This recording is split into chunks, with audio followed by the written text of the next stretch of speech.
Party ఫిరాయింపుల అంశానికి సంబంధించి జాతీయ స్థాయిలో పలు పార్టీలతో మంతనాలు జరిపేందుకు వైఎస్ఆర్సీపీ అధినేత వైఎస్ జగన్మోహన్ రెడ్డి సమాయత్తమవుతున్నారు. ఢిల్లీకి వెళ్లి వివిధ పార్టీలకు చెందిన ముఖ్య నేతలతో మంతనాలు జరపడంతో పాటుగా రాష్ట్రపతి ప్రణబ్ ముఖర్జీకి సైతం ఆంధ్రప్రదేశ్లోని పార్టీ ఫిరాయింపులపై ఫిర్యాదు చేయనున్న విషయం విదితమే. అయితే అరిచి గీ పెట్టినా కేంద్రంలో వైఎస్ జగన్ ఆవేదనను ఎవరూ అర్థం చేసుకునే పరిస్థితి లేదు. బీజేపీ ఎటు తెలుగుదేశం పార్టీకి మిత్రపక్షమే. కాంగ్రెస్ విషయంలో వైఎస్ జగన్ వైఖరి ఒకంత భిన్నమైనది. కాంగ్రెస్తో విభేదించి వైఎస్ జగన్ వైఎస్ఆర్ కాంగ్రెస్ పార్టీని స్థాపించారు. ఆ మాటకొస్తే కాంగ్రెస్ పార్టీయే ముందుగా వైఎస్ జగన్ని కాదనుకుందనుకోండి, అది వేరే విషయం. వామపక్షాలు ఇతర జాతీయ స్థాయి పార్టీలేవి కేంద్రంలో మోడీ సర్కార్ని నిలదీసే పరిస్థితుల్లో లేవు. కాస్తో కూస్తో రాజ్యసభలో కాంగ్రెస్ పార్టీకి మెజార్టీ ఉంది గనుక కాంగ్రెస్ అధిష్టానంతో వైఎస్ జగన్ మంతనాలు జరిపితే ఆ మంతనాలు సఫలమైతే తప్ప వైఎస్ జగన్ ఆవేదన పార్లమెంటును తాకే అవకాశం లేదు.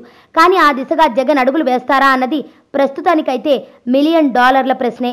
కాంగ్రెస్ అధిష్టానం అంటే ఇక్కడ సోనియా గాంధీ, రాహుల్ గాంధీ అని ప్రత్యేకంగా చెప్పాల్సిన పని లేదు కదా.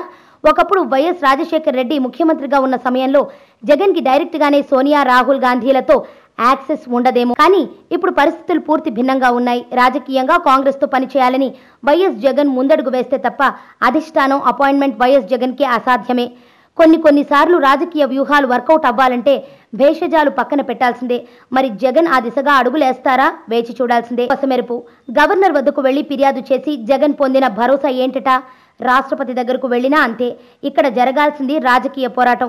అది ఒంటరిగా చేస్తే కలిగే ఉపయోగమేమీ ఉండదు. జగన్ ఈ యుద్ధంలో ఎలా గట్టెక్కుతారో మరి.